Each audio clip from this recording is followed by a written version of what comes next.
സ്വർഗസ്ഥനായ പിതാവേ, അവിടുത്തെ രാജ്യം വരേണമേ.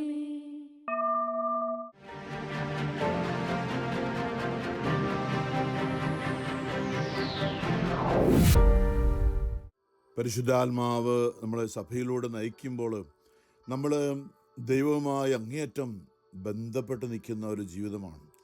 കാരണം എല്ലാ മനുഷ്യൻ്റെ ഉള്ളിലും ആത്മാവുണ്ട്.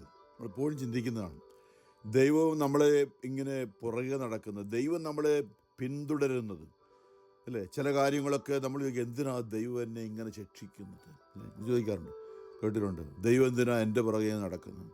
പ്രിയമുള്ളവരെ, നമ്മുടെ കുഞ്ഞുമക്കൾ ഓർത്ത് നോക്കി, അവരെ വഴിയിലേക്ക് കളിക്കാൻ വിട്ടിട്ട് നമ്മുടെ കണ്ണ് മുഴുവൻ അവരുടെ മേലായിരിക്കും. ഓടി വഴിയിലേക്ക് വല്ലതും പോകുമോ, വല്ല അപകടം ഉണ്ടാകുമോ, വണ്ടിക്കടിയിലേക്ക് പോകുമോ എന്നൊക്കെ നോക്കിയിരിക്കുന്ന, അതാ റോഡിലേക്ക് ഓടുകയാണെങ്കിൽ അമ്മ അല്ലെങ്കിൽ ബന്ധുക്കളോ കുഞ്ഞിൻ്റെ പുറകെ ഓടുന്ന കണ്ടിട്ടുണ്ട്. ഇത് തന്നെയാണ് ദൈവം. നമ്മുടെ ആത്മാവ് ദൈവത്തിൻ്റെ കുഞ്ഞാണ്.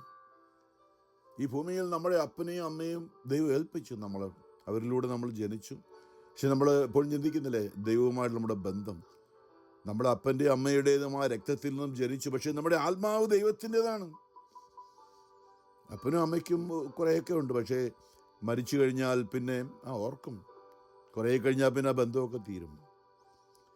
നമ്മൾ ഈ ദൈവം എന്ന് പറയുന്നതിന് ദൈവത്തിന് മരണമില്ലല്ലോ, ഒരിക്കലും മരിക്കാത്ത അവസ്ഥ. നമ്മുടെ ആത്മാവ് ദൈവത്തിൽ നിന്ന് വന്നതായതുകൊണ്ട് നമ്മുടെ ആത്മാവ്, ഈ പരിശുദ്ധാത്മാവ് നമ്മുടെ ആത്മാവിലേക്ക് വരുന്നത് അതുകൊണ്ടാണ്.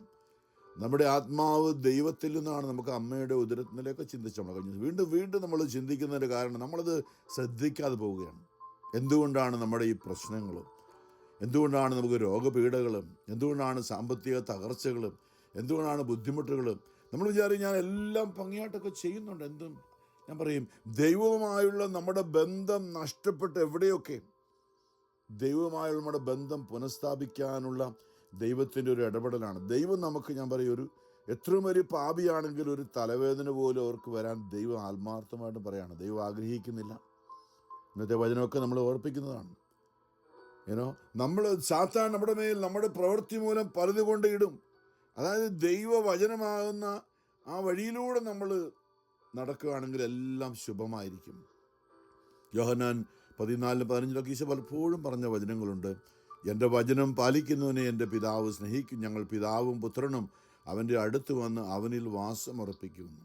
വീണ്ടും യോഹന്നാൻ 15:7 ഈശോ പറഞ്ഞു, എൻ്റെ വചനം പാലിക്കുന്നെങ്കിൽ നിങ്ങൾ എൻ്റെ വചനം നിങ്ങളിൽ നിലനിൽക്കുന്നെങ്കിൽ ഇഷ്ടമുള്ളത് ചോദിച്ചു കൊള്ളുക, നിങ്ങൾക്ക് ലഭിക്കും. എന്ത് വേണമെങ്കിലും ചോദിച്ചു കൊള്ളാനാണ് പറഞ്ഞു. ദൈവവചനം നമ്മളിൽ നിലനിൽക്കണം, അല്ലേ? നമ്മൾ ദൈവവചനം ലംഘിച്ചത് കൊണ്ടാണ് നമ്മൾ തിരിച്ചു കൊണ്ടുവരികയാണ്. ദൈവം നമ്മളെ ശിക്ഷിക്കുകയല്ല. പലപ്പോഴും നമ്മൾ അങ്ങനെ ചിന്തിക്കുക, അല്ല, നമുക്ക് സഹനം ഉണ്ടാകുമ്പോഴാണ് ജെറമ്യ നിങ്ങളെക്കുറിച്ചൊരു പദ്ധതി എൻ്റെ മനസ്സിലുണ്ട് എന്ന് പറഞ്ഞ ജെറമ്യ 29:11 പലപ്പോഴും ചിന്തിച്ചത്, നിങ്ങളെക്കുറിച്ചൊരു പദ്ധതി എൻ്റെ മനസ്സിലുണ്ട്, അത് നിങ്ങളുടെ നാശത്തിനല്ല, അല്ലേ? നമ്മുടെ മക്കളോ ആരെങ്കിലും നശിക്കാനാകില്ല. അപ്പോൾ ദൈവം പറയാണ്, ദുഷ്ടരായ നിങ്ങളുടെ മക്കൾക്ക് നല്ല ദാനങ്ങളെ കൊടുക്കാൻ അറിയുന്നെങ്കിൽ സ്വർഗസ്വനായ നിങ്ങളുടെ പിതാവ് അതിൽ എത്രയോ അധികമായിട്ട് അവർക്ക് നന്മകൾ നൽകാൻ ആഗ്രഹിക്കുന്നുവെന്നാണ് ചോദിക്കുന്നത്. അപ്പോൾ ദൈവം, വിശുദ്ധിയുടെ ദൈവം, ഞാൻ കഴിഞ്ഞ ദിവസം ഓർപ്പിച്ചു, വീണ്ടും നമ്മളെ നിത്യതയിലേക്ക്, നിത്യജീവനിലേക്ക് പ്രവേശിപ്പിക്കുന്ന ഒരു പ്രവൃത്തിയിലാണ് ദൈവം ഏർപ്പെട്ടിരിക്കുന്നത്. നമ്മളാകട്ടെ നമുക്ക് ഈ ലോകത്തിൻ്റെ എന്തെങ്കിലുമൊക്കെ കിട്ടാൻ വേണ്ടി ഇങ്ങനെ പരക്കം പായിക്കണം. ഓരോ ദിവസവും ലോകത്തിൻ്റെ എന്തെങ്കിലുമൊക്കെ ചോദിച്ചുകൊണ്ട്.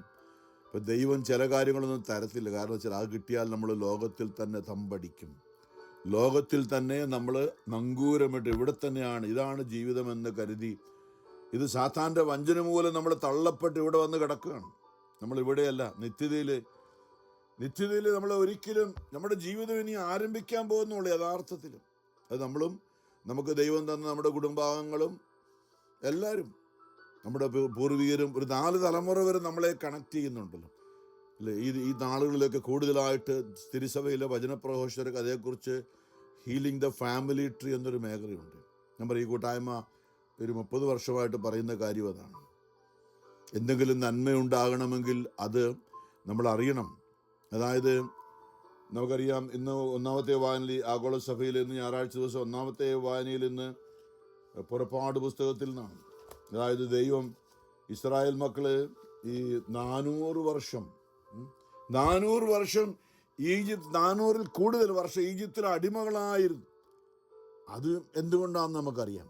ചുമ്മാ അങ്ങനെ ദൈവം അങ്ങോട്ട് കൈവിട്ടതാണ്. ചുമ്മാ 400 വർഷം ഈജിപ്തിലെ ഫറവോയുടെ കീഴിൽ അടിമകളായി കഴിയണമെന്നൊക്കെ ദൈവം പറഞ്ഞാണ്. അല്ല, അതിനൊരു പശ്ചാത്തലമുണ്ട്. അതായത് ഞാൻ പറയും, പുറകോട്ട് നമ്മൾ ഇന്ന് ആയിരിക്കുന്ന അവസ്ഥയ്ക്ക് പുറകോട്ട് ഒരു 4 തലമുറ, ഒരു 400 വർഷം വരെ നമുക്ക് കണക്ഷനുണ്ട്. നമ്മളത് അറിയണം. കാരണം എന്താ, ദൈവം നമ്മളിലൂടെ അനേകരിലൂടെ നമ്മളെയും വീണ്ടെടുക്കാനുള്ള ഒരു പദ്ധതിയുടെ ഭാഗമാണ് ക്രിസ്തീയത എന്ന് ഞാൻ പറയും. ചുമ്മാ ഇങ്ങനെയല്ല. അതിപ്പോഴല്ല, യഹൂദര പാരമ്പര്യത്തിന് ഉണ്ടായിരുന്നതാണ്. നമുക്കറിയാം, ഉൽപ്പത്തിയിൽ അബ്രാഹത്തെയാണല്ലോ ആദ്യം അല്ലേ നോഹയെ വിളിച്ചിട്ട് നോഹ പിന്നെ വീഞ്ഞുണ്ടാക്കി കള്ളു കുടിച്ച് മകനെ ശപിച്ചിട്ട് നോഹ നമ്മൾ നോക്കുകയാണെങ്കിലല്ലേ ഈ യേശുക്രിസ്തുവിൻ്റെ വംശാവലിയിൽ നോഹയെ ചേർക്കാഞ്ഞു പോയത് എന്തുകൊണ്ടാണ്? നോഹ വലിയ ബുദ്ധിമുട്ടി പെട്ടകമൊക്കെ പണിത് അല്ലേ. അന്നുണ്ടായിരുന്ന വെള്ളപ്പൊക്കത്തിൽ എല്ലാവരും നശിച്ചപ്പോൾ നോഹയും 8 പേര്, നോഹയും ഭാര്യയും 3 ആമക്കളും അവരുടെ ഭാര്യമാരും, അങ്ങനെ 8 പേരെ ദൈവം രക്ഷപ്പെടുത്തി. പക്ഷെ ആ വംശാവലിയിൽ നോഹയുടെ പേരില്ല. മത്തായി 1 നമ്മൾ വായിക്കും, ഉൽപ്പത്തിയിൽ വംശാവലി എന്ന് പറഞ്ഞിടത്ത് അബ്രാഹം മുതലാണ് പറയുന്നതിൻ്റെ കാരണം ഇതാണ്. ഇന്ന് ഞാൻ പറയും, ഈ കള്ളു കുടിച്ച് ലോകത്തിൽ അനേകർ വംശാവലിയിൽ ദൈവത്തിൻ്റെ കൃപയിൽ നിന്ന് അകന്നു പോയിക്കൊണ്ടിരിക്കുകയാണ് അല്ലേ. നോഹ വീഞ്ഞു കുടിച്ച് ഉന്മത്തനായി നഗ്നനായി കിടക്കുന്ന കണ്ടപ്പോൾ രണ്ടാമത്തെ മകന് ഹാം അല്ലേ എന്ന് തോന്നുന്നു എൻ്റെ പേര്, അവൻ വന്നു കഴിഞ്ഞപ്പോൾ അവന് അപ്പൻ്റെ ഇത് കിടപ്പ് കണ്ട് അപ്പനെ പരിഹസിച്ച് പുറത്തോട്ട് പോയി ചെന്ന് ചേട്ടന്മാരോടും ഒരു ചേട്ടനോടും അനിയനോടും പറഞ്ഞു. നടുവിലത്തേവനായിരുന്നു അവന്. അപ്പോൾ അവന്മാർ വന്നിട്ടുണ്ടെന്ന് ഈ പുറകിലോട്ട് നോക്കിക്കൊണ്ട് അപ്പൻ്റെ നഗ്നത കാണാതിരിക്കാനൊരു തുണി കൊണ്ട് അപ്പൻ്റെ നഗ്നത മറച്ചിട്ട് പോയി. അപ്പൻ ഉണർന്നു കഴിഞ്ഞപ്പോൾ ഈ രണ്ടാമത്തവൻ ചെയ്ത കാര്യം അറിഞ്ഞിട്ട് ഒറ്റ ശവമാണ്, മുടിഞ്ഞു പോകത്തുള്ളൂ, നീ ശരിയാകത്തുള്ളൂ. അപ്പൻ കള്ളു കുടിച്ച് കിടന്നതാണ്. അപ്പൻ്റെ നഗ്നത കണ്ട് ഇവന് ആ ചിരി വന്നു രണ്ടാമത്തവന്. അവൻ്റെ തെറ്റല്ല, പക്ഷേ അവിടെ ഞാൻ പറയുന്ന ഇതാണ്, നമ്മുടെ മാതാപിതാക്കളിലൂടെ കടന്നു വരുന്ന ഒരു മേഖലയുണ്ട് തലമുറകളിലൂടെ നമുക്ക്. അപ്പം അതാണ് ഈ രണ്ടാമത്തേവനാണ്. പിന്നീട് നമ്മൾ വംശാവലി, പിന്നെ കർത്താവിൻ്റെ ഈ ഇസ്രായേൽ മക്കളോട് യുദ്ധം ചെയ്ത് പോരാടുന്ന ഒത്തിരി വംശക്കാരുണ്ടല്ലോ, ഫിലിസ്തീർ, ജബൂസീർ എന്നൊക്കെ പറഞ്ഞില്ലേ.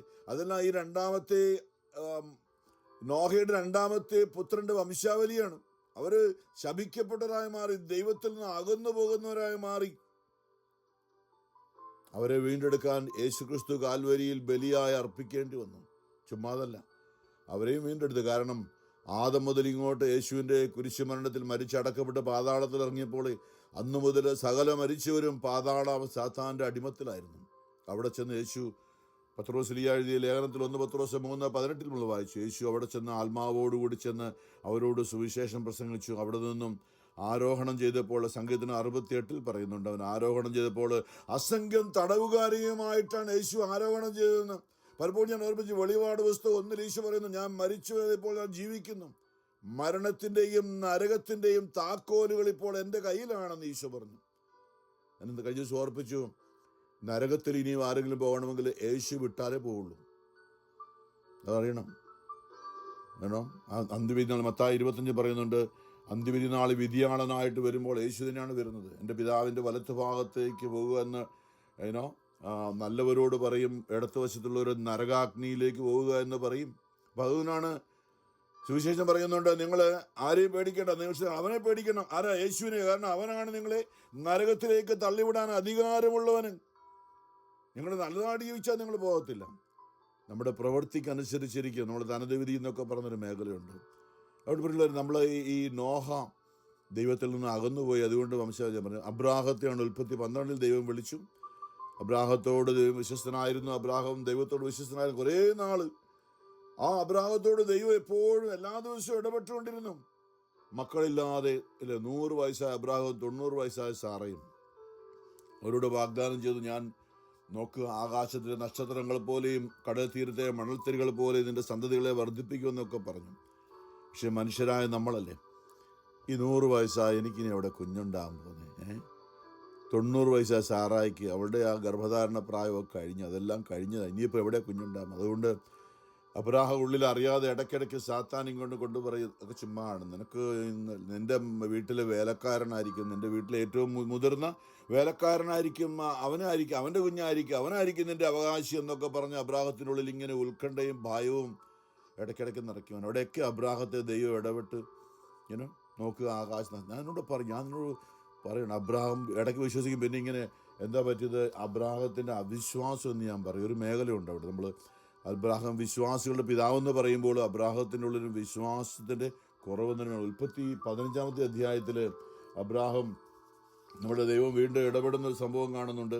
അബ്രാഹം കർത്താവ് ഭയപ്പെടേണ്ട, വളരെ വലുതും ബഹുത്തായ ഒരു ജനത അതിനെ മാറ്റുമെന്നൊക്കെ പറഞ്ഞപ്പോൾ അവിടെയാണ് പറഞ്ഞത്, ദൈവത്തോട് പറയാൻ, ദൈവമേ, ദൈവമേ, സന്താനങ്ങളില്ലാത്ത എനിക്ക് എന്ത് പ്രതിഫലമാണ് ലഭിക്കുക? ദമാസ്കസുകാരൻ ഏലിയാസറാണ് എൻ്റെ വീടിൻ്റെ അവകാശി. അബ്രാഹം ദൈവം പറഞ്ഞിട്ടും ദൈവത്തെ മനസ്സിലാക്കാതെ തള്ളി. നമ്മളിന്ന് അങ്ങനെയാണ്, എന്തെല്ലാം പറഞ്ഞാലും നമ്മളൊന്നും തള്ളി പറഞ്ഞുകൊണ്ടിരിക്കുക, പരിശുദ്ധാത്മാവിനെതിരെ മല്ലടിച്ചുകൊണ്ടിരിക്കുക. യേശുക്രിസ്തു നമുക്ക് വേണ്ടി കുരിശിൽ മരിച്ചെന്ന് പറഞ്ഞാലോ അത് നമുക്ക് വേണ്ടി എന്നല്ല, വേറെ വല്ലവർക്ക് വേണ്ടി എന്ന് പറഞ്ഞുകൊണ്ടിരിക്കുകയാണ്. അവിടുന്ന് എനിക്കൊരു സന്താനത്തെ അവിടുന്ന് തന്നിട്ടില്ല. എൻ്റെ വീട്ടിൽ പിറന്ന ദാസരിൽ ഒരുവനായിരിക്കും എൻ്റെ അവകാശി.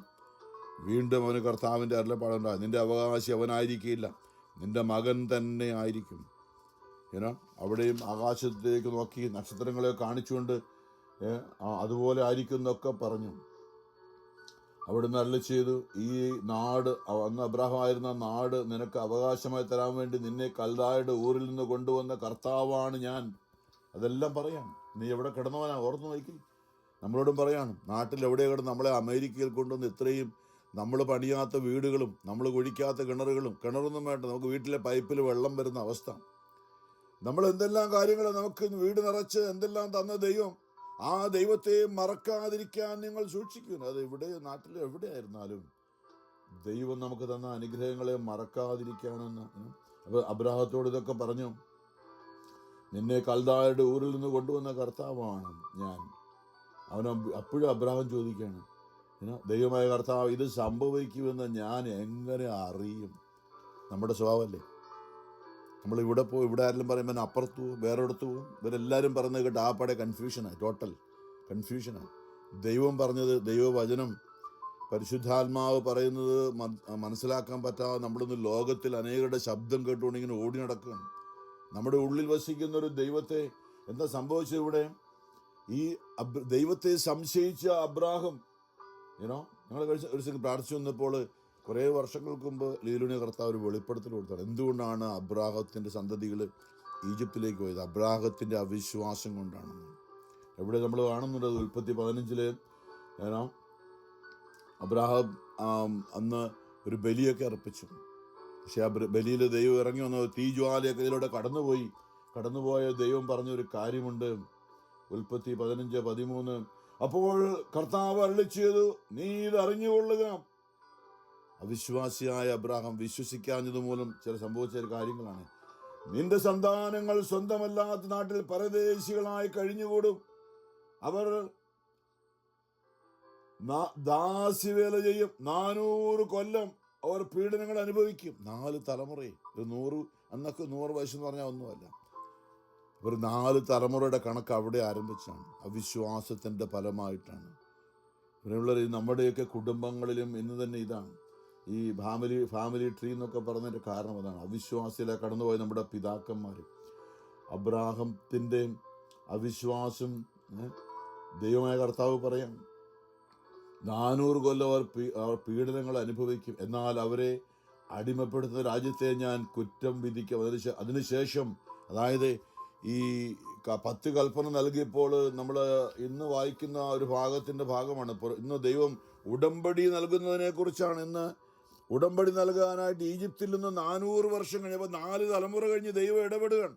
ഞാൻ ഇടയ്ക്കിടയ്ക്ക് ഓർപ്പിച്ചിട്ടുണ്ട്, എൻ്റെ കാര്യമൊക്കെ പറഞ്ഞിട്ടുണ്ട്. അതായത് 4 തലമുറ കഴിഞ്ഞ് ഇടപെട്ട ഒരവസ്ഥയിൽ വലിയ തകർച്ചയിലൂടെ കടന്നുപോയിട്ടാണ് എന്നെയൊക്കെ എൻ്റെ കുടുംബത്തെയൊക്കെ ദൈവം പുറത്തു കൊണ്ടുവന്നത്. വലിയ അത് നഷ്ടപ്പെട്ട് കഴിഞ്ഞാൽ വീണ്ടും അതിലും വലിയ ദുരന്തമാണ്. ഈ 4 തലമുറയിൽ വീണ്ടെടുത്തവർ പിടിച്ചു നിൽക്കുന്നില്ലെങ്കിൽ പിന്നെ ഭയങ്കര ദുരന്തത്തിലേക്ക് പോവുകയാണ്. ഇത് വലിയൊരു മേഖലയാണ്. ദൈവത്തിൻ്റെ കരുണ കൊണ്ടാണ് ഈ 4-ാം തലമുറയിലൊക്കെ ദൈവത്തെ അറിയാനും ദൈവത്തെ ഏറ്റുപറയുന്ന ഒരു കുടുംബമായിട്ട് ഞാൻ എൻ്റെ സഹോദരങ്ങളോട് ഓർപ്പിക്കാറുണ്ട് ഇടയ്ക്ക്. 4 തലമുറയിലൂടെ വലിയ തകർച്ചയുണ്ടായ ഞങ്ങളുടെ കുടുംബത്തെ ദൈവം യേശുവിനെ അറിയുന്നവരായിട്ട് മാറ്റി. പക്ഷേ ഞങ്ങൾ വീണ്ടും ദൈവത്തെ അറിയാതെ പോയെങ്കിൽ വലിയ ദുരന്തങ്ങളിലേക്ക് പോയിക്കൊണ്ടിരിക്കുകയാണ്. സാത്താൻ നമ്മളെ നോക്കി നമ്മുടെ മേൽ അലറിപ്പായുന്ന സിംഹത്തെ പോലെ സാത്താൻ ചുറ്റിച്ചിട്ടുണ്ട്. ആകയാൽ നിങ്ങൾ വിശ്വാസത്തിൽ ഉറച്ചു, വേറൊന്നുമല്ല. നമ്മുടെ കഴിവോ സമ്പത്തോ മാനുഷിക അറിവോ ഒന്നുമില്ല. വിശ്വാസം, യേശുക്രിസ്തുവിലുള്ള വിശ്വാസത്തിൽ ഉറച്ചു നിന്നാണ് പിശാചിനെ എതിർക്കാൻ പറ്റുള്ളൂ. അല്ലെങ്കിൽ നമ്മുടെ വലിയ ദുരന്തത്തിലേക്കോ ഈ 400 വർഷം, അതായത് അബ്രാഹത്തോട് പറയാണ്, നിന്റെ തലമുറ 400 വർഷം ഈജിപ്തിൽ അടിമകളായി കിടക്കുമെന്ന്. അതെ, ഞാനീ പറയുന്നത് നമ്മുടെയും തലമുറകളിൽ ഇങ്ങനൊരു മേഖലയുണ്ട്. നമ്മളിത് അറിയണം. ഇന്ന് നമ്മുടെ ജീവിതത്തിൽ ചില പ്രശ്നങ്ങളൊക്കെ ഉണ്ടല്ലോ, ചില കാര്യങ്ങളൊക്കെയും നമ്മൾ പലപ്പോഴും ജർമ്മനിയായ നമ്മളൊരു വചനമുണ്ടല്ലോ, നമ്മൾ ഇതിനെ പ്രാർത്ഥിക്കുക, എന്താ പറ്റിയത് കർത്താവ്, എത്ര നാളായിട്ട് ഞാൻ പ്രാർത്ഥിക്കുന്നു, എത്ര നാളായിട്ട് എന്തെല്ലാം എവിടെയെല്ലാം പോയി ധ്യാനം കൂടി, എന്തെല്ലാം നേർച്ച കാഴ്ചകൾ നടത്തി, എന്നിട്ടും എന്തുകൊണ്ടാണ് ഇതുവരെയുള്ളൊരു ഈ ഒരു മേഖല നമ്മൾ പരിപൂർണമായിട്ടും മനസ്സിലാക്കാത്തതുകൊണ്ട്. അതായത് ജെറമ്യ 14:19 പറയുന്നുണ്ടല്ലോ, അവിടുന്ന് ദൈവം തെരഞ്ഞെടുത്ത ഗോത്രമാണ്. യാക്കോബിന്റെ 12 മക്കളിൽ യൂദായുടെ ഗോത്രത്തിലാണ് യേശു എന്ന് പറയുന്നത്. അപ്പോൾ തിരഞ്ഞെടുക്കപ്പെട്ട യൂദാ ഗോത്രം ദൈവത്തിന്റെ പ്രിയപ്പെട്ട ഗോത്രമാണ്. അപ്പം ജെറമ്യ ചോദിക്കുന്നുണ്ട്, അവിടുന്ന് യൂദായെ നിശേഷം പരിത്യജിച്ചുവോ, ഉള്ളുകൊണ്ട് സിയോനെ വെറുക്കുന്നുവോ? ദൈവമക്കളെ, സുഖം പ്രാപിക്കാനാകാത്ത വിധം എന്തിനാണ് ഞങ്ങളെ അങ്ങ് പ്രഹരിച്ചത്? ഞങ്ങൾ സമാധാനം അന്വേഷിച്ചു, ഫലമുണ്ടായില്ല. രോഗശാന്തിക്ക് വേണ്ടി കാത്തിരുന്നു, എന്നാൽ പരിഭ്രാന്തി മാത്രം. അവിടെയാണ് കർത്താവേ, എന്താണ് പ്രതിവിധി? കർത്താവേ, ജെറമ്യ 14:20, കർത്താവേ, ഞങ്ങളുടെ ദുഷ്കൃത്യങ്ങളും, അടുത്ത പദമാണ്, ഞങ്ങളുടെ പിതാക്കന്മാരുടെ തെറ്റുകളും ഞങ്ങൾ ഏറ്റുപറയുന്നു. ഇത് വലിയൊരു മേഖലയാണ് പറയുന്നത്. ഇന്ന് നമ്മുടെ മേല് ഞാൻ പറഞ്ഞു 4 തലമുറയുടെ കണക്ക് നമ്മുടെ മേൽ ഇട്ടിട്ടുണ്ട്. നമ്മൾ പറയും, ഞാൻ എന്ത് തെറ്റിയത്, ഒരു കുഴപ്പം നല്ലതായിട്ടൊക്കെ ചോദിച്ചു, ഞാൻ പണ്ടൊക്കെ തെറ്റിയത്, ഞാൻ കുമ്പസാരിച്ച് പാവങ്ങളൊക്കെ ഏറ്റുപറഞ്ഞു, ഇപ്പോഴെന്താ എനിക്ക്?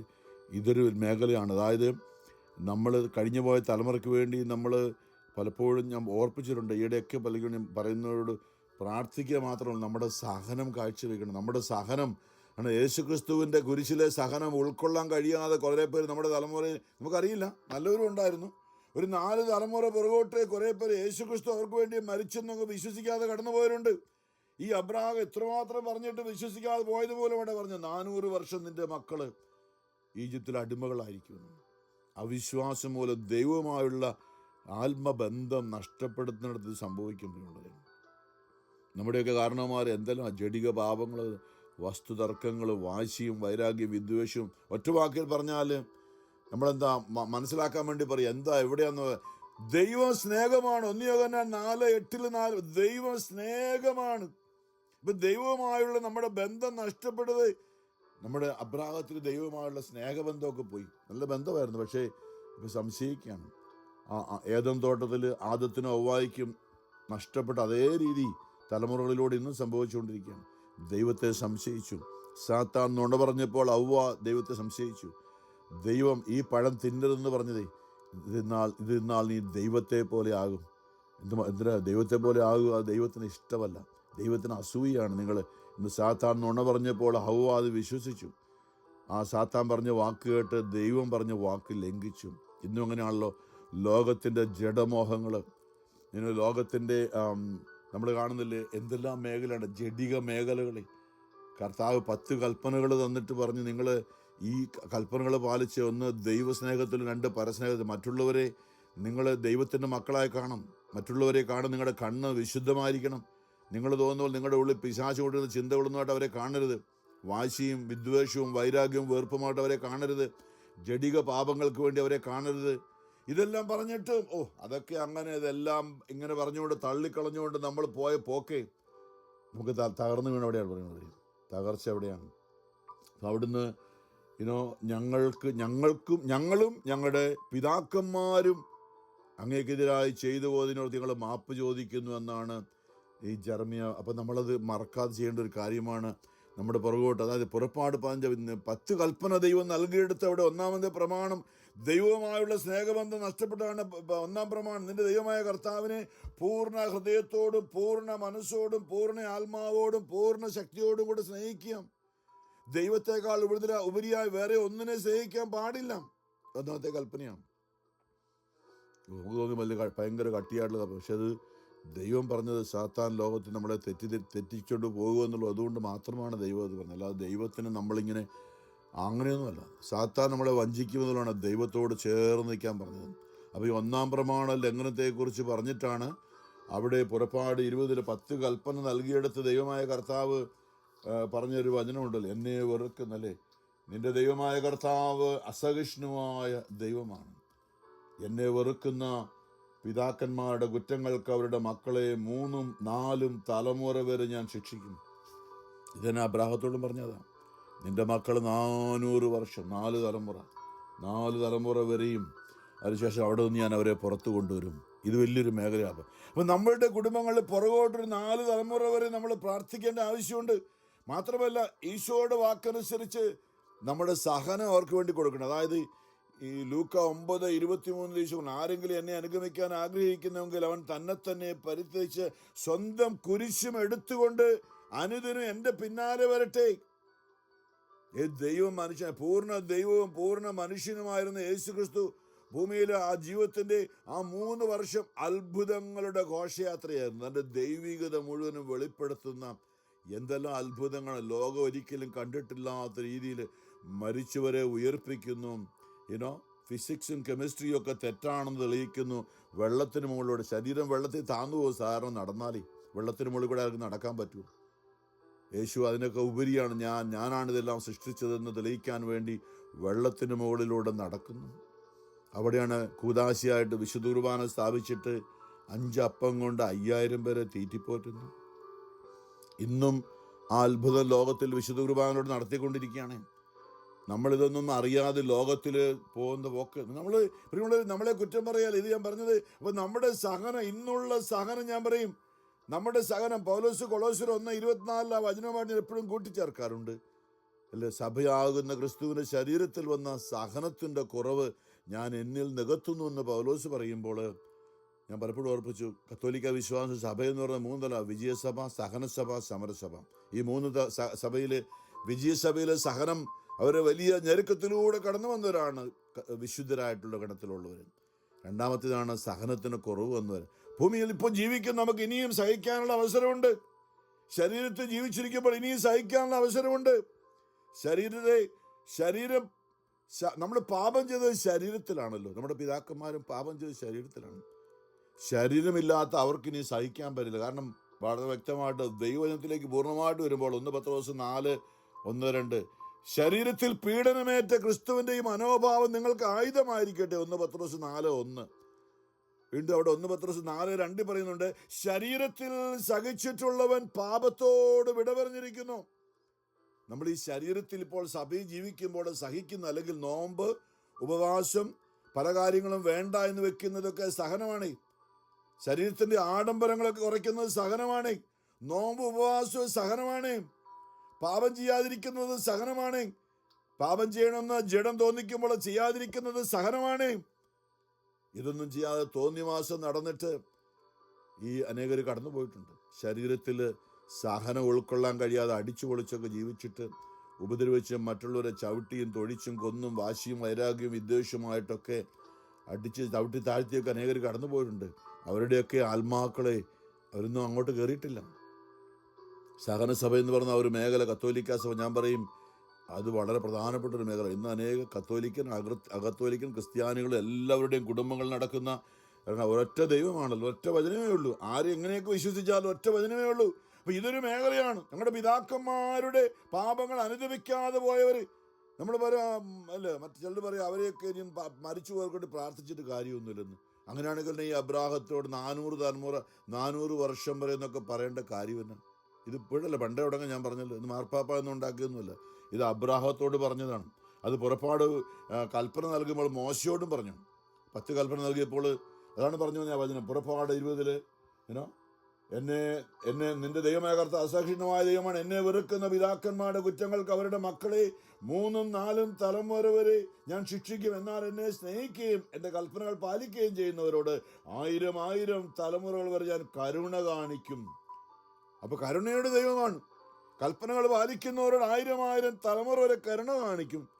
പക്ഷേ എവിടെയെങ്കിലും പിതാക്കന്മാര് ദൈവത്തെ തിരസ്കരിച്ച അബ്രാഹാം ചെയ്തതുപോലെ, ഈജിപ്തിലേക്ക് അവർ പോയതുപോലെ, 4ാം തലമുറയിൽ നമുക്കറിയാം മോശയെ ദൈവം ഉയർത്തിക്കൊണ്ട് അവരെ അവിടുന്ന് പുറത്തു കൊണ്ടുവന്നു. അല്ലേ? ഞാൻ പറഞ്ഞതുപോലെ എൻ്റെയൊക്കെ ജീവിതത്തിൽ ഞാൻ പറയണം, നന്നായിട്ട് തിരിച്ചറിഞ്ഞത്. പുറകോട്ട് നോക്കുമ്പോൾ ദൈവത്തെ അറിയാതെ തോന്നിവാസത്തിൽ പോയ കാരണം അവരെ വിധിക്കുകയല്ല, അറിയില്ലാതെ അങ്ങനെ പോയി. പക്ഷെ അവർക്കൊന്നും ശരീരമില്ലല്ലോ. ഞങ്ങളൊരിക്കൽ പ്രാർത്ഥിച്ചുകൊണ്ടിരിക്കുമ്പോൾ കർത്താവ് ലീനൊരു വലിയ വെളിപ്പെടുത്തൽ കൊടുത്തു. പണ്ടൊക്കെ എന്നെ വിചാരിക്കുന്ന ശുദ്ധീകരണത്തിൽ കിടക്കുന്ന ആത്മാക്കൾ അവിടെ തീക്കാത്ത് ഇങ്ങനെ വെന്ത് സഹിച്ച് അവരൊക്കെ അവിടെ നിന്ന് പുറത്തു വരാനില്ല. കർത്താവ് പറഞ്ഞൊരു വചനമുണ്ട്. അതായത് ഇമ്മ പറഞ്ഞ ശരീരത്തിൽ സഹിച്ചിട്ടുള്ളവരാണ് പാപത്തോട് ഇവിടെ പറഞ്ഞിരിക്കുന്നത്. മരിച്ചുപോയ ഒരു മനുഷ്യൻ്റെ, ഒരു ആരുവായകളുടെ പുരുഷനോ സ്ത്രീയോ, അവർക്കിപ്പോൾ ശരീരമില്ല. അവരുടെ ശരീരം മണ്ണായിപ്പോയി. അവർ പാപം ചെയ്ത ശരീരം മണ്ണായിപ്പോയി.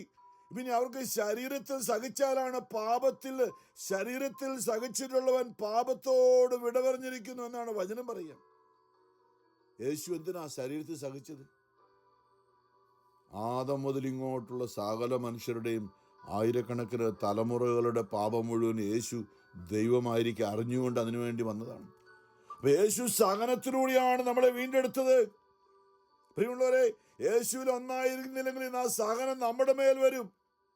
യേശുവിലായിരിക്കുന്നവന് റോമർ 8:1, ഇപ്പോൾ യേശു ക്രിസ്തുവിൽ ആയിരിക്കുന്നവർക്ക് ശിക്ഷാവിധിയില്ല എന്ന് പറഞ്ഞാൽ, കഴിഞ്ഞ ദിവസം ഓർപ്പിച്ചു, യേശുവിൻ്റെ ആത്മാവ് നമ്മുടെ ഉള്ളിൽ ഉണ്ടായിരിക്കണം, സഭയിലായിരിക്കുക എന്ന് പറഞ്ഞാൽ വെള്ളത്തിൽ മുങ്ങിയാണോ മുങ്ങാതെയാണോ? ഇനിയും നമ്മൾ ഒറ്റ ചിന്തയുള്ളൂ, പരിശുദ്ധാത്മാവ് ഉള്ളിലുണ്ടോ? യേശുവിൻ്റെ ആത്മാവ് റോമർ 8:9 വചനമുണ്ട്. യേശുക്രിസ്തുവിൻ്റെ ആത്മാവ് ഇല്ലാത്തവൻ യേശുക്രിസ്തുവിന് ഉള്ളവനല്ല. യേശുവിൻ്റെ ആത്മാവ് മാമോദീസാൽ നമുക്ക് ലഭിച്ച യേശുവിൻ്റെ ആത്മാവ്, പരിശുദ്ധാത്മാവ് നമ്മുടെ മരിക്കുന്നത് വരെയും നമ്മുടെ ഉള്ളിലുണ്ടായിരിക്കണം. രക്ഷയുടെ ദിനത്തിനു വേണ്ടി നിങ്ങളെ മുദ്രിതരാക്കിയിരിക്കുന്ന ദൈവത്തിൻ്റെ പരിശുദ്ധാത്മാവിനെ വേദനിപ്പിക്കരുത് എന്ന് എഫേസ്യസ് 4:30 പറഞ്ഞത്. അതുകൊണ്ടാണ് അപ്പം നമ്മുടെ ക്രിസ്തീയ സഭാജീവിതം എന്ന് പറഞ്ഞാൽ ചുമ്മാ അടിച്ചു പൊളിച്ച് തോന്നിവാസം കള്ളും കുടിച്ച് ജടികപാപം ചെയ്ത് ജീവിക്കാൻ വേണ്ടിയല്ല. ഞായറാഴ്ച പള്ളിയിൽ പോയി കുറേ കാര്യങ്ങൾ, അങ്ങനെയല്ല. നമ്മൾ ദൈവമായിട്ടുള്ളൊരു ഹൃദയ ഐക്യം, ഒരു ബന്ധമുണ്ട്, ഒരു ആത്മീയ ബന്ധം ഉണ്ടായിരിക്കണം, ചടങ്ങല്ല. അതാണ് ഒന്നാം പ്രമാണം, ദൈവമായിട്ടുള്ള ബന്ധമാണ്. അങ്ങനെ ദൈവമായിട്ടുള്ള ബന്ധം നഷ്ടപ്പെട്ട ഒരു 4 തലമുറ വരെ എന്താ ഇത്? ശിക്ഷയൊന്നുമല്ല ഇത്. ഓരോ തലമുറയിലും ദൈവം അവരെ നോക്കുകയാണ്. ഇന്ന് ഈ തലമുറയെങ്കിലും തിരിച്ചു വരുമെന്ന്. ഈ തലമുറ തിരിച്ചു വരും. 1, 2, 3, 4 കഴിഞ്ഞ് 4ാം തലമുറയിലും തിരിച്ചു വരുന്നില്ലെങ്കിൽ നമ്മളെ പിടിക്കും ദൈവം, ഒരു പിടുത്തം പിടിക്കും. കാരണം എന്താ? ഇസ്രായേൽ മക്കളെ വലിയ കഷ്ടത്തിലൂടെ ഒരു 40 വർഷം മരുഭൂമിയിലൂടെ അവരെ പീഡിപ്പിക്കുന്നത് നമ്മൾ കാണുന്നുണ്ട്. എന്താ? അവരെ ദൈവം വീണ്ടെടുക്കുകയാണ്. ആ മരുഭൂമിയിലൂടെ അവരെ വിശുദ്ധീകരിച്ച് ദൈവജനമാക്കി മാറ്റുകയാണ്. 4ാം തലമുറയിൽ ഇന്ന് നമ്മൾ അനുദപിച്ചാൽ, അല്ലേ, നമ്മുടെ സഹനം, നമ്മുടെ പാപങ്ങൾ യേശുവിൻ്റെ ആ ശരീരത്തിലേക്ക് ഏറ്റെടുത്തുകൊണ്ട് നമുക്ക് രക്ഷയും സൗഖ്യവും വിടുതലും എല്ലാം കിട്ടും. ഒരു കാര്യമേ ഉള്ളൂ, പൂർണ്ണമായി ഉറപ്പാക്കണം, യേശുവിൻ്റെ ആത്മാവ് നമ്മളിൽ ഉണ്ട് എന്നും. നമുക്ക് ആരോടെങ്കിലും വെറുപ്പുണ്ടെങ്കിൽ യേശുവിൻ്റെ ആത്മാവ് നമ്മളിൽ ഉള്ളിലില്ല. ഓർത്തണം, ആത്മാർത്ഥമായിട്ട് അനുദപിക്കണം. ഈ നമ്മൾ സ്നേഹത്തെക്കുറിച്ച് പറഞ്ഞാണ് നമ്മൾ ഇന്ന് ഒരൊറ്റ വേറൊന്നുമല്ല. നമുക്ക് ചടങ്ങുകളൊക്കെ ചെയ്യാം, ഒത്തിരി കാര്യങ്ങൾ ചെയ്യാം. ശരീരം ദഹിപ്പിക്കാൻ കൊടുത്താലും, ഭാഷാപരം, ദർശന പ്രവചനപരങ്ങളുണ്ടായാലും, എന്നിൽ റോമർ 13 എന്നിൽ 1 കൊരിന്തോസ് 13 എന്നിൽ സ്നേഹമില്ലെങ്കിൽ എല്ലാം വെറുതെയാണ്. ദൈവത്തോടും മറ്റുള്ളവരോടും ആത്മാർത്ഥമായ സ്നേഹമില്ലെങ്കിൽ എല്ലാം വെറുതെയാണ്, എല്ലാം ചടങ്ങാണ്. നമ്മൾ എല്ലാ ദിവസവും, ഇന്നും ഞായറാഴ്ച പള്ളിയിൽ പോവുകയാണ്. നമ്മുടെ ഉള്ളിൽ ദൈവത്തോട് ഒന്നാമത്തെ പ്രമാണം, ഈ ലോകത്തിൽ എന്തിനെയാണ് നമ്മൾ ഒന്നാമതായി സ്നേഹിക്കുന്നത്? ദൈവത്തെയാണോ അതോ മറ്റെന്തെങ്ങനെയാണോ? നമ്മൾ അനുദപിക്കുന്ന ആ മേഖലയിൽ 2, നമ്മുടെ മറ്റുള്ളവരോട് നമ്മുടെ ഇടപെടൽ, അത് നമ്മൾ അനുദപിക്കുന്നില്ലെങ്കിൽ ഒരു പ്രയോജനം പറഞ്ഞു. ഞായറാഴ്ച സമയം വെറുതെ കളയാണ്, പള്ളിയിൽ പോയി പള്ളിയെ കൊണ്ടിടുന്ന കാശും വെറുതെ പൊയ്ക്കൊണ്ടിരിക്കുകയാണ്. ഇത് പറയാൻ കാര്യമുണ്ടെന്നറിയാം. ഈശോ തന്നെ നമ്മൾ ഓർപ്പിക്കുന്നുണ്ട്, സ്നേഹത്തിലാണ് ഈശോ എല്ലാം ചെയ്തത്. കുരിശിൽ മരിക്കുമ്പോൾ ഈശോ പറഞ്ഞു, അപ്പാ അവരോട് ക്ഷമിച്ചു. തൻ്റെ കയ്യിൽ ആണിയടിക്കുന്നവർക്ക് വേണ്ടി കൂടി ഈശോ ക്ഷമിച്ചു. കാരണം എന്താ? തൻ്റെ ദൈവികത, യേശു ശരീരത്തിലായിരുന്നപ്പോൾ താൻ ദൈവമായിരുന്നു, പൂർണ്ണമായും ദൈവവും പൂർണ്ണമായും മനുഷ്യനുമായിരുന്നു യേശു. യേശുവിൻ്റെ മാനുഷികതയെ സാത്താൻ പരീക്ഷിച്ചു അങ്ങേയറ്റം മരിക്കുന്നത് വരെ. യേശു മരിക്കുന്നത് വരെ ആരെയും വെറുത്തില്ല. ഒറ്റ വാക്കാണ്, ആരോടും ശത്രുത പുലർത്തിയില്ല. എല്ലാവരെയും അവൻ നമ്മെ സ്നേഹിച്ചു, അവസാനം വരെയും സ്നേഹിച്ചു എന്ന് പറയുമ്പോൾ വലിയ ബുദ്ധിമുട്ടാണ്. നമുക്ക് പറ്റുമോ? അത് പറ്റുമെങ്കിൽ രക്ഷപ്പെട്ട് ഞാൻ പറയും. ഇപ്പോഴും നമ്മുടെ ഉള്ളിൽ ഞാൻ ഓർക്കുന്നുണ്ട്, ക്യാൻസറായിട്ട് ഒരിക്കൽ കൂട്ടായ്മയിലേക്ക് ഒരു പണ്ട് ഞാൻ പറഞ്ഞ ഇടയ്ക്ക് പറയാൻ മറന്ന ഒരു മേഖലയാണ്. ഭാര്യയും ഭർത്താവുമായിട്ട് ഭയങ്കര പ്രശ്നമായിരുന്നു. ആരോ പറഞ്ഞിട്ട് ധ്യാനത്തിൽ വന്നതാണ്. ഒരു ധ്യാനത്തിന് വന്നപ്പോൾ പോലും രണ്ടുപേരും തൻ്റെ അടുത്തായിരിക്കുന്നു. കാരണം ഭാര്യയ്ക്ക് ഭർത്താവിന് ഭയങ്കര സംശയമാണ്. ആ ധ്യാനത്തിൽ വെച്ച് അവരോട് പറഞ്ഞു, നിങ്ങൾ ക്യാൻസറായിട്ട് കീമോ ആരംഭിക്കാൻ അടുത്ത ആഴ്ചയിൽ അങ്ങനെ വന്നിരിക്കുകയാണ് അവർ. അപ്പോൾ അവരോട് പറഞ്ഞു, ശുശ്രൂഷയും കൗൺസിലിങ്ങും ഒക്കെ അത് പറഞ്ഞു, നിങ്ങൾ സ്നേഹിക്കുന്നില്ലെങ്കിൽ. അപ്പോൾ എൻ്റെ അടുത്ത് വന്ന് ആദ്യം പരിചയപ്പെട്ടപ്പോൾ ഞാൻ പറഞ്ഞു, ഡോക്ടർമാർ പറഞ്ഞു, പക്ഷേ യേശു ഒന്നും പറഞ്ഞിട്ടില്ലല്ലോ. യേശുവിൻ്റെ വചനം അനുസരിക്കുകയാണെങ്കിൽ നിങ്ങൾ ജീവിക്കും. അതല്ലേ വചനം പറഞ്ഞത്, നിങ്ങൾ എൻ്റെ കൽപ്പനകൾ പാലിക്കുകയാണെങ്കിൽ നിങ്ങൾ ജീവിക്കും. എവിടെയോ നമ്മളിപ്പോഴും കൽപ്പനകൾ പാലിക്കാതെ കിടപ്പുണ്ടെന്ന് ആത്മചോദന ചെയ്യുക എന്നവർ. അവർ ഭാര്യയും ഭർത്താവുമായി പരസ്പരം ക്ഷമ ചോദിച്ചു. അവർ ആ ധ്യാനത്തിൽ 3 ദിവസം ധ്യാനമായിരുന്നു ന്യൂയോർക്കിൽ. ശനിയാഴ്ച നടക്കുന്ന വൈകുന്നേരത്തെ വിശുദ്ധ കുർബാനയുടെ 3 മണിക്കൂറുള്ള ആരാധന സമയത്ത് പ്രിയമുള്ളവരെ, അവിടെ ദൈവത്തിൻ്റെ പരിശുദ്ധാത്മാവ് ഇറങ്ങി വന്നു. അപ്പോൾ ലീലു സന്ദേശം കിട്ടി, കർത്താവ് ഇവിടെ വന്നിരിക്കുന്ന 3 പേരിൽ ആരൊക്കെയോ ഇവിടെയോ അതിലൊക്കെ ക്യാൻസറായിട്ട് വന്നിരിക്കുന്ന 3 പേർക്ക് കർത്താവ് ഇന്ന് സൗഖ്യം നൽകുന്നുവെന്ന്. പ്രിയമുള്ളവരെ, ആ ശനിയാഴ്ച രാത്രിയിൽ ആരാധനയിൽ പിറ്റേ ആഴ്ചയിൽ കീമോയ്ക്ക് പോകുന്ന ആ സ്ത്രീ പൂർണ്ണമായിട്ട് പിറ്റേ ആഴ്ചയിൽ അവർ വീട്ടിൽ പോയപ്പോൾ പറഞ്ഞ് എന്നെ വിളിച്ചിട്ട് പറഞ്ഞു, എനിക്ക് കീമോയ്ക്ക് പോകണമെന്ന് അറിയില്ല, എന്തൊക്കെ ഒരിക്കലും മാറ്റം വന്നു. ഞാൻ പറഞ്ഞു, നിങ്ങൾ ഡോക്ടറെ അടുത്ത് പറഞ്ഞു സെക്കൻഡ് ഒപ്പീനിയൻ എടുക്കുക, അവരെ തന്നെ പോയി കാണുക, കീമോ വേണോ വേണ്ടയോന്ന്. അവർ പോയി രണ്ടാമതൊന്നുകൂടെ പറഞ്ഞ്, എനിക്ക് ഒരു സെക്കൻഡ് ഒപ്പീനിയൻ ഒന്നുകൂടെ ടെസ്റ്റ് ചെയ്യണം പറഞ്ഞു. വേണ്ട ഞങ്ങൾ മൗണ്ട് സീനായിലെ ഹോസ്പിറ്റലിൽ, ക്യാൻസറിൻ്റെ അവിടെ ഹോസ്പിറ്റൽ ന്യൂയോർക്കിൽ, അവർ പറഞ്ഞു, ഞങ്ങൾ ഇത്രയും ഡോക്ടേഴ്സിൻ്റെ പാനൽ അസസ് ചെയ്തിരിക്കുകയാണ്, അതുകൊണ്ട് നിങ്ങൾക്ക് കീമോ എടുക്കേ പറ്റൂ എന്ന് പറഞ്ഞു. പക്ഷേ അവർ പറഞ്ഞു, ഇല്ല, എനിക്ക് ചില മാറ്റങ്ങളൊക്കെ ഉണ്ടായിരുന്നപ്പോൾ അവർ ടെസ്റ്റ് ചെയ്തപ്പോൾ അവർക്ക് ക്യാൻസറില്ല ഇപ്പോൾ. അപ്പോൾ അവരെ ഇൻ്റർവ്യൂ ചെയ്യാനായിട്ട്, അവരോട് പറയാനായിട്ട് വന്നത് ആ കൂടുതൽ ഇന്ത്യക്കാരുടെ ഡോക്ടറുണ്ട്, നോർത്ത് ഇന്ത്യക്കാർക്ക്. മറ്റാരും വന്നില്ല. അവർക്ക് പറയാൻ എങ്ങനെ ഇത് പറയും, അവർ ക്യാൻസറാണെന്ന് അടുത്ത ആഴ്ച കീമോ എടുക്കേണ്ട അവർക്ക് ഇപ്പോൾ ക്യാൻസർ ഇല്ല എന്ന് പറയാൻ എങ്ങനെ അവർ സൂയി ചെയ്യും, ചിലപ്പോൾ ഹോസ്പിറ്റലിൽ സൂയി ചെയ്യും ഇവർ. അപ്പോൾ മലയാളി ആയതുകൊണ്ട് ഇന്ത്യക്കാരത്തി നോർത്ത് ഇന്ത്യൻ ഡോക്ടറാണ് പറഞ്ഞു വിട്ടത്. ഡോക്ടർ വന്ന് പറഞ്ഞു, നിങ്ങൾക്ക് ക്യാൻസർ ഒന്നുമില്ല. അപ്പോൾ അവർ പറഞ്ഞ്, പേടിക്കേണ്ട, ഞാൻ നിങ്ങളെ ഒന്നും ചെയ്യാൻ, കാരണം എനിക്കറിയാം എന്താ കഴിഞ്ഞ ആഴ്ചയിൽ ഞാനൊരു ധ്യാനത്തിന് പോയിരുന്നു, എന്താ സംഭവിച്ചെന്ന് എനിക്കറിയാം. പ്രിയമുള്ളവരെ, ഞാനത് പറയുന്നത് ആത്മാവിലാണ് കേട്ടോ. നമ്മുടെ ദൈവം ജീവിക്കുന്ന ദൈവമാണ്, നമ്മളെ ഇങ്ങനെ നശിക്കാൻ വിടുന്ന ദൈവമല്ല. ആ കർത്താവ് സ്നേഹത്തിൻ്റെ ഒരു ദൈവമാണ്. സ്നേഹം നമ്മളിൽ പൂർണ്ണത പ്രാപിക്കാത്തതുകൊണ്ടാണ് സാത്താൻ കടന്നു വരുന്നത്. സ്നേഹമില്ലാത്ത രാത്രികളിൽ, ആരോടെങ്കിലുമൊക്കെ വെറുപ്പോടെ കിടന്നുറങ്ങിയ രാത്രികളിലാണ് ഏതെങ്കിലുമൊക്കെ രോഗം നമ്മുടെ ശരീരത്തിൽ വന്ന് പതിച്ചതെന്ന് പറയുന്നുണ്ട്. എഫേസ്യസ് 6:4-26 കോപിച്ചുകൊള്ളുക, എന്നാൽ പാപം സൂര്യാസ്തമയം വരെ കോപം നീണ്ടുപോകാതിരിക്കട്ടെ.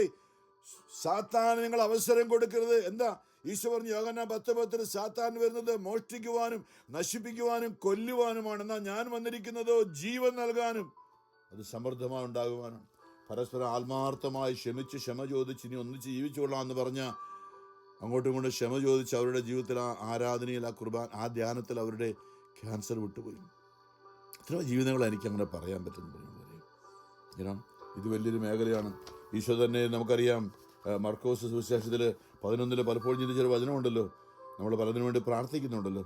മർക്കോസ് 11:24, അതിനാൽ ഞാൻ പറയുന്നു, പ്രാർത്ഥിക്കുകയും യാചിക്കുകയും ചെയ്യുന്ന എന്തും ലഭിക്കുമെന്ന് വിശ്വസിക്കും, നിങ്ങൾക്ക് ലഭിക്കുക തന്നെ ചെയ്യും.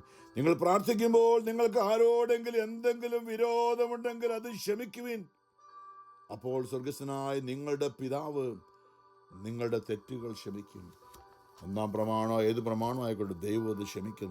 തലമുറകളിലൂടെ കടന്നു വന്നതും അല്ലാതെയൊക്കെ ഉള്ളതെല്ലാം ദൈവം ക്ഷമിക്കും. യേശു ക്രിസ്തുവിലേക്ക് നമ്മുടെ രോഗങ്ങളും ശാപങ്ങളും ഒക്കെ ഏറ്റെടുത്തുകൊണ്ട് ഇന്നും അത്ഭുതങ്ങൾ പ്രവർത്തിക്കും വിശുദ്ധ കുർബാനയിൽ ജീവിക്കുന്ന ഈശോ. അതുകൊണ്ട് തലമുറകളിലൂടെ കടന്നു വരുന്നൊരു മേഖലയുണ്ട്. നമ്മളെ ശിക്ഷിക്കാനല്ല, നേരെ മറിച്ച് ഞാൻ പറയാം, അവരെയും കൂടെ വീണ്ടെടുക്കാനായിട്ടാണ്. ഉദാഹരണം ഞാൻ പറയാം, നാളെ കർത്താവിൻ്റെ 2ാമത്തെ വരവാണെന്ന് സങ്കല്പിക്കാം. ആണെങ്കിൽ ഇന്ന് ശുദ്ധീകരണത്തിൽ കിടക്കുന്ന നമ്മുടെ തലമുറകളിലൂടെ കടന്നു വന്ന പിതാക്കന്മാർ രക്ഷപ്പെട്ടാതെ യേശുവിനെ മുഖം ദർശിക്കാൻ കഴിയാതെ ഫാത്തിമ പ്രാർത്ഥന മാതാ അതുകൊണ്ടാണ് ആവശ്യപ്പെട്ടത്, നമ്മൾ ജപമാലയുടെ എല്ലാ ആത്മാക്കളെയും, പ്രത്യേകിച്ച് അങ്ങയുടെ കാരുണ്യം ഏറ്റവും കൂടുതൽ ആവശ്യമായിരിക്കുന്ന ആത്മാക്കളെയും സ്വർഗത്തിലേക്ക് ആനയിക്കണമേ എന്ന് ഫാത്തിമ പ്രാർത്ഥന നമ്മൾ ജപമാലക്കിടയിൽ ചെല്ലുന്നുണ്ട്. അതിൻ്റെ കാരണം ഇതാണ്.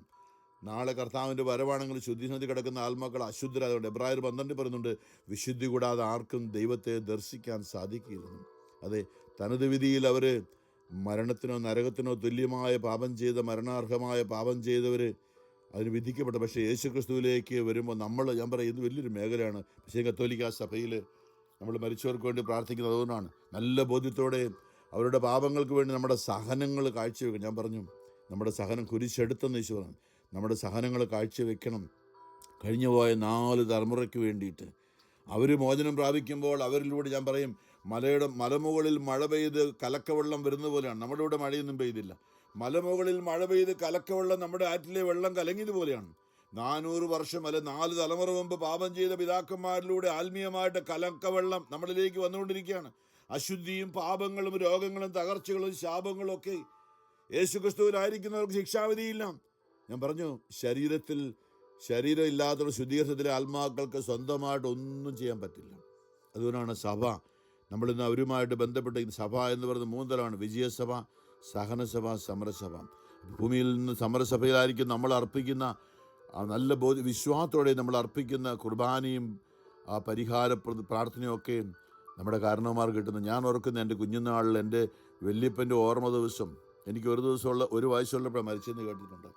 ഞങ്ങളുടെ കുടുംബത്തിലെ ഒരു ആഘോഷമായിരുന്നു എൻ്റെ വല്യപ്പൻ്റെ ചാത്തം എന്നാണ് പറയുന്നത്. എന്താണ് ടീച്ചറിനോട് ഞാൻ പറഞ്ഞു, ടീച്ചറെ നാളെ ഞാൻ വരത്തില്ല, കാരണം എൻ്റെ വല്യച്ചാൻ്റെ ചാത്തമാണ്. എന്താണെന്നറിയോ, അന്ന് വീട്ടിൽ അവിടെ കുർബാനയും അത് മാത്രമല്ല നാട്ടിലുള്ള എന്തുമാത്രം ആ പാവപ്പെട്ട ആൾക്കാരെ കുറിച്ച് വല്യപ്പൻ്റെ പേരിൽ അവിടെ പാവപ്പെട്ട ഭക്ഷണം കൊടുക്കുക, വസ്ത്രം കൊടുക്കുക, എന്തെല്ലാം കാര്യങ്ങളാണ് ചെയ്തുകൊണ്ടിരുന്നത്. അവർക്ക് ചെയ്യാൻ പറ്റാത്തത് അതെല്ലാം പോയി.